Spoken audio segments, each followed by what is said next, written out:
மக்கபேயர் முதல் நூல். அதிகாரம் 3.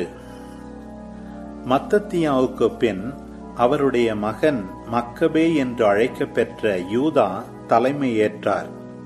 அவருடைய சகோதரர்களும் அவருடைய தந்தையோடு சேர்ந்திருந்த எல்லாரும் அவருக்கு துணை நின்று இஸ்ராயேலுக்காக மகிழ்ச்சியோடு போர் புரிந்தார்கள். அவர் தம் மக்களின் பெருமையை பரவச் செய்தார். அரக்கனை போல மார்பு கவசம் அணிந்தார். படைக்கலங்கள் தாங்கி போர்கள் புரிந்தார். தம் வாளால் பாசறையை பாதுகாத்தார்.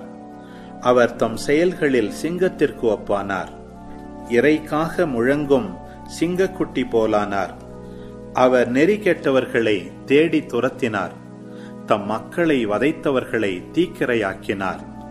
நெறிகெட்டோர் அவருக்கு அஞ்சி பின்வாங்கினர். தீவினை புரிவோர் அனைவரும் குழப்பமடைந்தனர். அவரது கைவன்மையால் மக்களுக்கு விடுதலை கிட்டியது. அவர் பல மன்னர்களுக்கு இன்னல் வருவித்தார். யாக்கோபுக்கு இன்பம் அளித்தார். அவரது நினைவு என்றும் வாழ்த்து பெறும். யூதேயாவின் நகரங்களுக்கு சென்று இறைப்பற்றில்லாதோரை அழித்தொழித்தார். இஸ்ராயேல் மீது வந்துற்ற பேரிடரை அகற்றினார். நிலத்தின் கடை எல்லை வரை அவருடைய பெயர் விளங்கிற்று. அழிந்து கொண்டிருந்தவர்களை ஒன்று சேர்த்தார். அப்போது அப்பல்லோன் இஸ்ராயேலரை எதிர்த்து போரிடுவதற்காக வேற்றினத்தாரையும் சமாரியாவிலிருந்து பெரும் படையையும் ஒன்று திரட்டினான். அதை அறிந்த யூதா போர் முனையில் அவனை சந்திக்கச் சென்றார். அவனை முறியடித்து கொன்றார். பலர் வெட்டுண்டு வீழ்ந்தனர். எஞ்சியோர் தப்பியோடினர். யூதாவும் அவருடைய ஆள்களும் கொள்ளை பொருள்களை கைப்பற்றினார்கள். அப்பல்லோனின் வாளை யூதா எடுத்து கொண்டார். அதை கொண்டே தம் வாழ்நாளெல்லாம் போர் புரிந்தார். யூதா தம்மோடு ஒரு பெரும் கூட்டத்தை திரட்டியிருந்தார் என்றும் அவரோடு சேர்ந்து போர் புரிந்து வந்த பற்றுறுதியாளர் கூட்டம் ஒன்று அவரோடு இருந்தது என்றும் சிரியாவின் படைத்தலைவனான சேரோன் கேள்வியுற்றான். அவன் மன்னரின் கட்டளையை இகழ்ந்த யூதாவையும் அவனுடைய ஆள்களையும் எதிர்த்து போரிடுவதன் மூலம் எனக்கென்று பெயர் தேடிக் கொள்வேன், பேரரசில் பெருமை பெறுவேன் என்று சொல்லிக் கொண்டான். இஸ்ராயேல் மக்களை பழிவாங்குவதற்கு தனக்கு துணை செய்யும் பொருட்டு வலிமையுள்ள இறைப்பற்றில்லாதோர் படையை திரட்டிச் சென்றான். அவன் பெத்கோரோனுக்கு ஏறிச் செல்லும் வழியை நெருங்கிய பொழுது யூதா சிறு கூட்டத்தோடு அவனை போர் முனையில் சந்திக்கச் சென்றார். படை ஒன்று தங்களை எதிர்த்து வருவதை கண்டபோது யூதாவின் ஆள்கள், சிலராயிருக்கும் நாம் இவ்வளவு வலிமை மிக்க திரளான கூட்டத்தை எவ்வாறு எதிர்த்து போரிடக்கூடும்? மேலும் இன்று நாம் ஒன்றும் உண்ணாததால் சோர்ந்திருக்கிறோமே என்று அவரிடம் கூறினர். அதற்கு யூதா, சிலர் கையில் பலர் அகப்பட்டுக் கொள்வது எளிது. பலரால் காப்பாற்றப்படுவதற்கும் சிலரால் காப்பாற்றப்படுவதற்கும் விண்ணக இறைவன் முன்னிலையில் எத்தகைய வேறுபாடும் இல்லை. ஏனெனில் போரில் வெற்றி என்பது படையின் எண்ணிக்கையை சார்ந்தது அல்ல, விண்ணக இறைவனிடமிருந்து வரும் வலிமையை சார்ந்ததே. இருமாப்பையும் நெறிகேட்டையும் கொண்டே நம் எதிரிகள் நம்மையும் நம் மனைவி மக்களையும் அழிக்கவும் நம்மை கொள்ளையடிக்கவும் வருகிறார்கள். நாமோ நம் உயிருக்காகவும் சட்டங்களுக்காகவும் போராடுகிறோம். நம் கண் முன்னால் கடவுளே அவர்களை நசுக்குவார். எனவே நீங்கள் அவர்களுக்கு அஞ்சாதீர்கள் என்று சொல்லி ஊக்கமளித்தார். யூதா பேசி முடித்ததும் சேரோன் மீதும் அவனுடைய படைகள் மீதும் திடீரென பாய்ந்து தாக்கி அவர்களை அழித்தார். பெத்கோரோனிலிருந்து இறங்கிச் செல்லும் வழியில் சமவெளி வரை யூதா அவர்களை துரத்திச் செல்ல அவர்களுள் 800 பேர் மடிந்தனர். எஞ்சியோர் பெலிஸ்தியரின் நாட்டுக்கு தப்பியோடினர். யூதாவுக்கும் அவருடைய சகோதரர்களுக்கும் பகைவர் அஞ்சினர். சுற்றிலும் இருந்த பிற இனத்தார் நடுநடுங்கினர். யூதாவின் புகழ் மன்னனுக்கு எட்டியது. பிற இனத்தார் அனைவரும் அவருடைய போர்களை பற்றி பேசி வந்தனர். அந்தியோக்கு மன்னன் இவற்றை கேள்வியுற்ற போது கடும் சீற்றமுற்றான். ஆள் அனுப்பி தன் பேரரசில் இருந்த வீரர்கள் அனைவரையும் ஒன்று சேர்த்து வலிமை மிக்க படை ஒன்றை திரட்டினான். தன் கருவூலத்தை திறந்து தன் படை வீரர்களுக்கு ஓராண்டு ஊதியத்தை அளித்து எதற்கும் ஆயத்தமாக இருக்கும்படி கட்டளையிட்டான். இதனால் தன் கருவூலத்தில் இருந்த நிதியெல்லாம் செலவழிந்துவிட கண்டான். மேலும் நாட்டிலிருந்து வரவேண்டிய வருமானம் குறைந்து போயிற்று. ஏனெனில் பண்டு தொட்டு நிலவி வந்த பழக்க வழக்கங்களை மாற்றியிருந்ததால் நாட்டில் பிளவும் பெருந்துயரமும் நிலவின. முன்பு சில வேளைகளில் நடந்தது போல தன் சொந்த செலவுகளுக்கும் தனக்கு முன்பு இருந்த மன்னர்களை விட தாராளமாக தான் கொடுத்து வந்த நன்கொடைகளுக்கும் போதுமான நிதி இல்லாமல் போகலாம் என்று அவன் அஞ்சினான். அவன் பெரிதும் கலக்கமுற்றான். ஆகவே பாரசீக நாட்டிற்கு சென்று மாநிலங்கள் செலுத்த வேண்டிய வரியை தண்டவும் திரளான பணம் திரட்டவும் திட்டமிட்டான். யூப்ரத்தீசு பேராறு தொடங்கி எகிப்து எல்லை வரையுள்ள பகுதியில் அரச அலுவல்களை மேற்பார்வையிடும் பொறுப்பினை உயர்குடி மகனும் அரச குல தோன்றலுமான லீசியாவுக்கு வழங்கினான். தான் திரும்பும் வரை தன் மகன் அந்தியோக்கை பேணி வளர்க்க அவனுக்கு கட்டளையிட்டான். தன் படைகளுள் பாதியையும் யானைகளையும் அவனிடம் ஒப்படைத்தான். தான் திட்டமிட்டிருந்த அனைத்தையும், குறிப்பாக யூதேயா எருசலேம் குடிகள் பற்றிய தனது திட்டத்தையும் செயல்படுத்த அவனுக்கு ஆணையிட்டான். இஸ்ராயேலின் வலிமையையும் எருசலேமில் எஞ்சியிருந்தவர்களையும் அழித்தொழிக்கவும் அவர்களது நினைவை அவ்விடத்திலிருந்து துடைத்துவிடவும் படைகளை அவர்களுக்கு எதிராய் அனுப்புமாறு அவனை பணித்தான். அவர்களுடைய நாடெங்கும் அயல் நாட்டாரை குடியேற்றி அவர்களுக்கு நிலத்தை பங்கிட்டுக் கொடுக்கவும் அவனுக்கு ஆணை பிறப்பித்தான். எஞ்சியிருந்த பாதி படையை மன்னன் நடத்தி கொண்டு தன் தலைநகரான அந்தியோக்கியை விட்டு 147ஆம் ஆண்டு புறப்பட்டான். யூப்ரத்தீசு பேராற்றை கடந்து மலைப்பகுதிகள் வழியாகச் சென்றான்.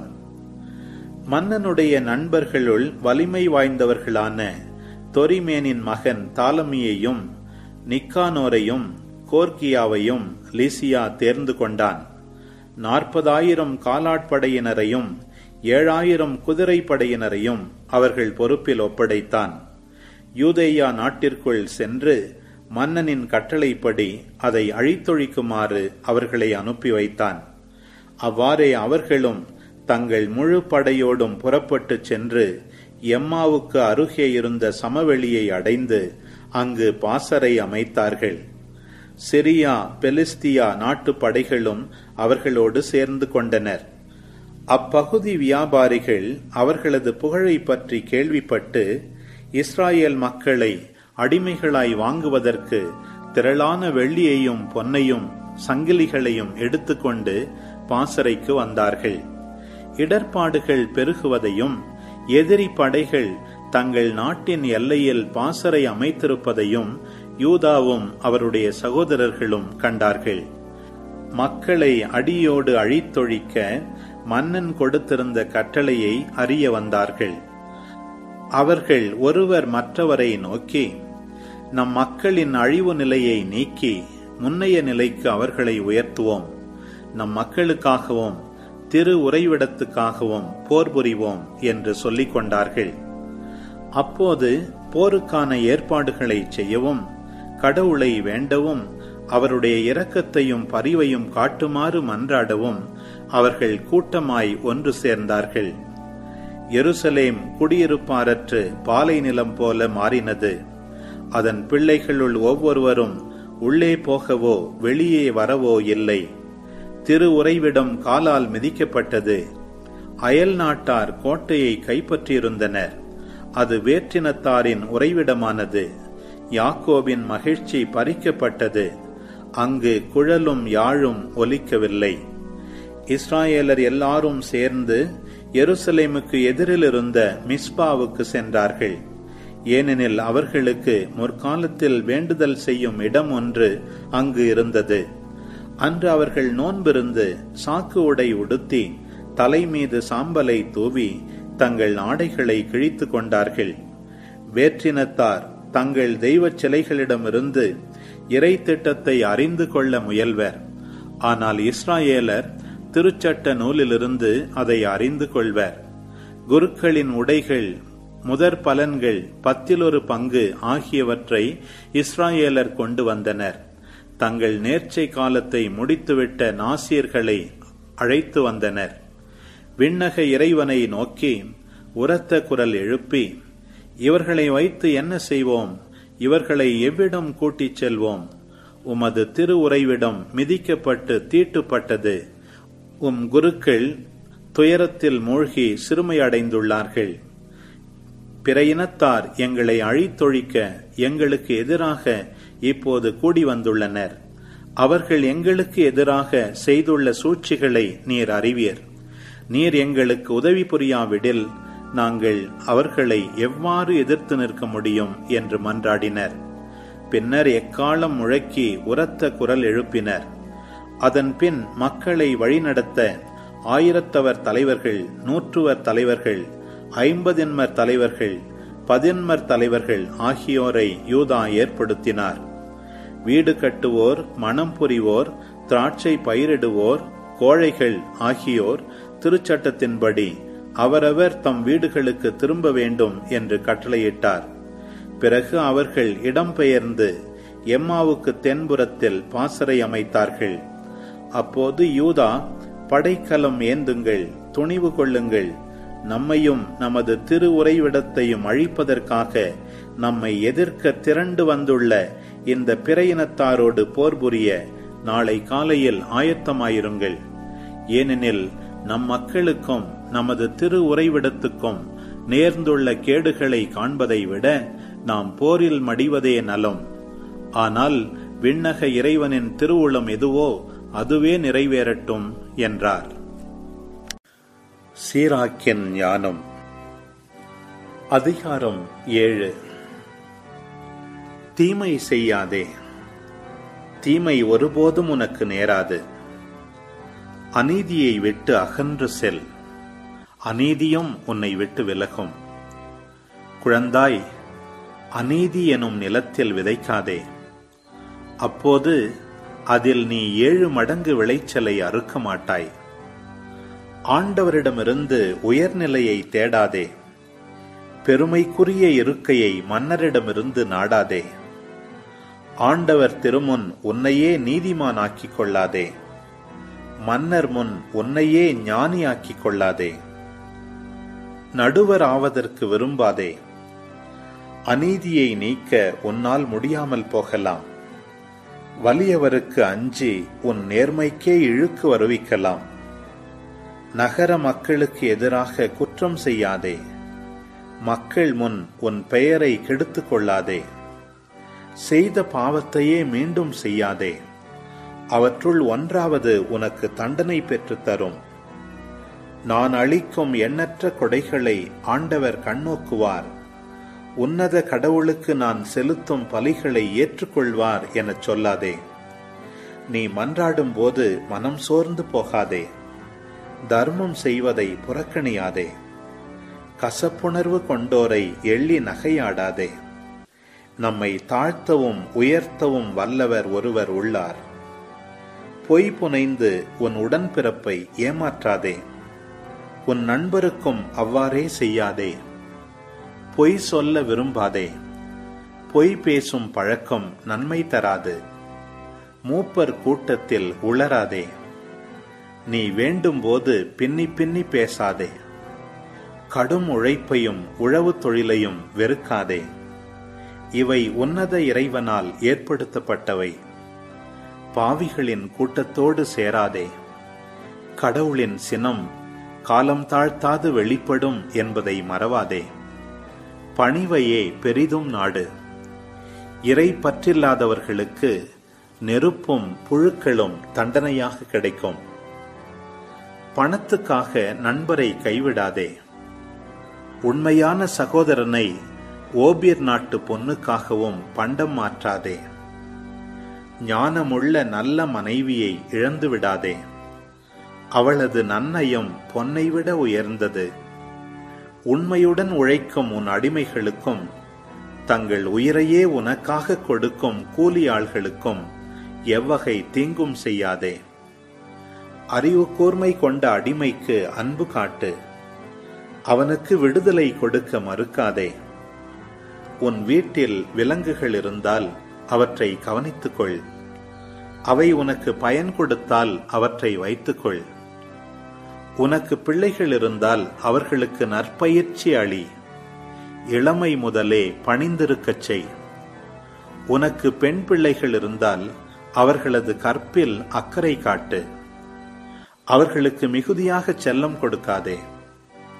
உன் மகளுக்கு திருமணம் செய்து வை. உன் தலையாய கடமையை செய்தவன் ஆவாய்.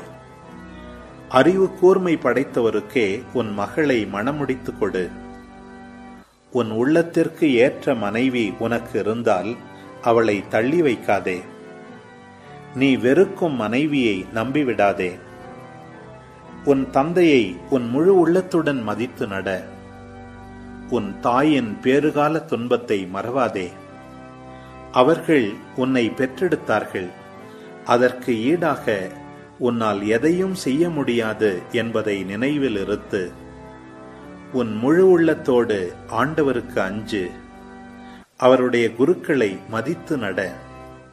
உன்னை உண்டாக்கியவர் மீது உன் முழு வலிமையோடும் அன்பு செலுத்து.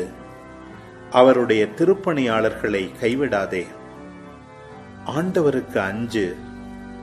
குருக்களை பெருமைப்படுத்து.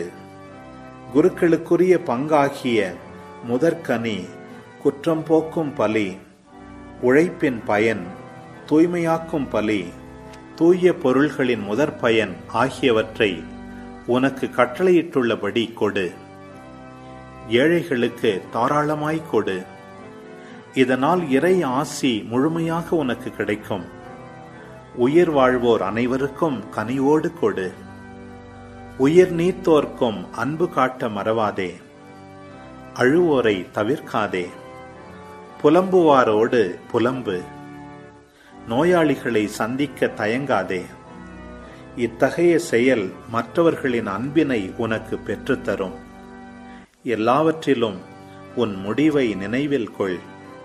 அவ்வாறெனில் ஒருபோதும் நீ பாவம் செய்ய மாட்டாய். சீராக்கின் ஞானம்.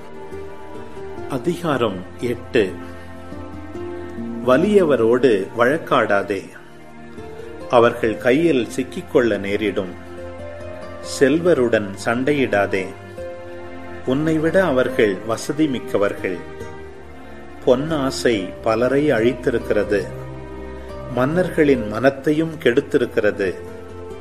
வாயாடிகளோடு வாதிடாதே.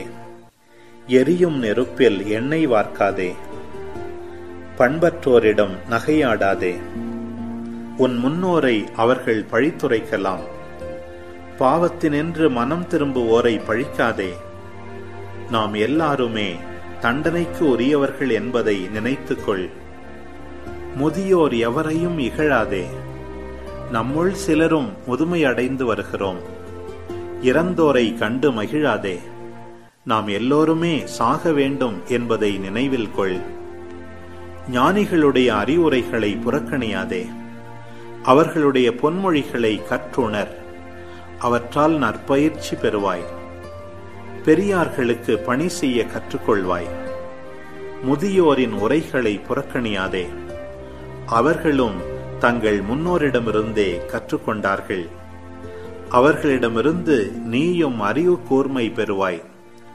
தகுந்த நேரத்தில் தக்க விடை கூற அறிந்து கொள்வாய்.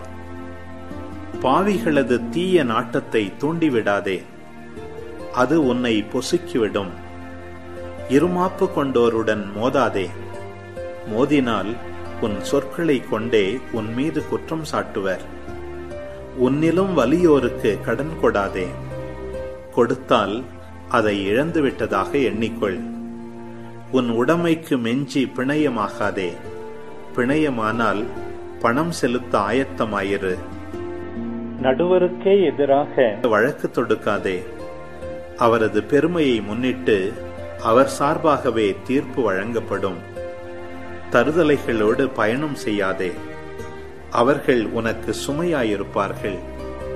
தங்களது விருப்பம் போல நடப்பார்கள்.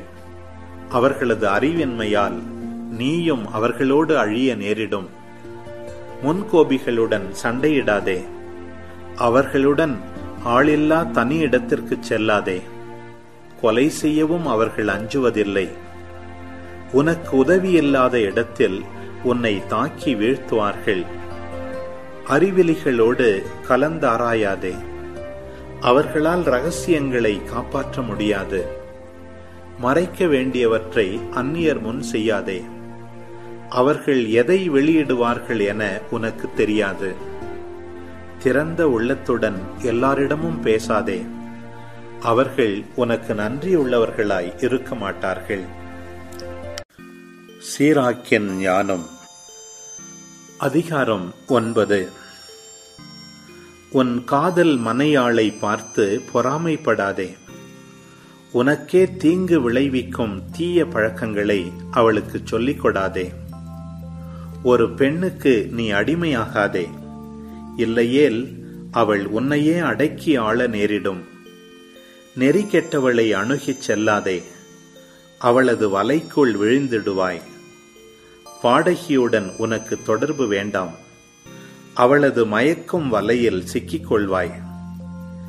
கன்னிப்பெண்ணை உற்று நோக்காதே. நீ தடுமாறி அவளால் தண்டனைக்கு ஆளாவாய். விலை மாதரிடம் உன் உள்ளத்தை பறிகொடாதே. உன் உரிமை சொத்தை நீ இழக்க நேரிடும். நகரின் தெருக்களில் அங்குமிங்கும் பராக்கு பார்க்காதே. ஆழ்நடமாட்டமற்ற இடங்களில் சுற்றித் திரியாதே. அழகான பெண்ணிடமிருந்து உன் கண்களை திருப்பிக்கொள். பிறன் மனைவியின் அழகை உற்று நோக்காதே. பெண்களின் அழகால் பலர் நெறி பிறழ்ந்துள்ளனர். இதனால் காமம் தீயென பற்றி எரியும். அடுத்தவருடைய மனைவியுடன் அமர்ந்து விருந்துண்ணாதே. அவளுடன் மது அருந்தி கழிக்காதே. உன் மனம் அவளிடம் மயங்கிவிடும். முடிவில் உன் வாழ்வே வீழ்ச்சியுறும். உன் பழைய நண்பர்களை கைவிடாதே. புதிய நண்பர்கள் அவர்களுக்கு இணையாக மாட்டார்கள். புதிய நண்பர்கள் புதிய மதுவை போன்றவர்கள். நாள் ஆக ஆகத்தான் அதை நீ சுவைத்து களிப்பாய். பாவிகளின் பெருமை கண்டு பொறாமை கொள்ளாதே. அவர்களுக்கு வரவிருக்கும் கேடு உனக்கு தெரியாது. இறை பற்றில்லாதவர்களுக்கு பிடித்தமானவற்றில் இன்பம் கொள்ளாதே. அவர்கள் தங்கள் வாழ்நாளிலேயே தண்டனை பெறுவார்கள் என்பதை நினைவில் இருத்து. கொலை செய்ய அதிகாரம் கொண்டவர்களை விட்டு தொலையில் இரு. அப்பொழுது சாவு பற்றிய அச்சத்தால் நீ அலைக்கழிக்கப்பட மாட்டாய். அவர்களிடம் நீ சென்றால் தவறு ஏதும் செய்யாதே. செய்தால் உன் உயிரை அவர்கள் வாங்கிவிடுவார்கள். கண்ணிகள் நடுவே நீ நடக்கிறாய் என்றும் நகரின் கோட்டை கொத்தளங்களூடே செல்கிறாய் என்றும் அறிந்து கொள். அடுத்திருப்பவரை அறிய முடிந்தவரை முயற்சி செய். ஞானிகளை கலந்து ஆலோசனை செய். அறிவு கூர்மை படைத்தவர்களோடு உரையாடு. உன் பேச்செல்லாம் உன்னத இறைவனின் திருச்சட்டம் பற்றி அமையட்டும். நீதிமான்கள் உன்னுடன் விருந்தாடட்டும். ஆண்டவரிடம் கொள்ளும் அச்சமே உனது பெருமையாக இருக்கட்டும். கைவினைஞரின் திறமையை கொண்டே பொருள்கள் மதிப்பு பெறுகின்றன. மக்கள் தலைவர் தம் பேச்சை கொண்டே ஞானியாய் மதிக்கப்படுகிறார். வாயாடியை கண்டு அவர்களின் நகரத்தார் அஞ்சுவர். உளறு ஆயரை ஊரார் வெறுப்பர்.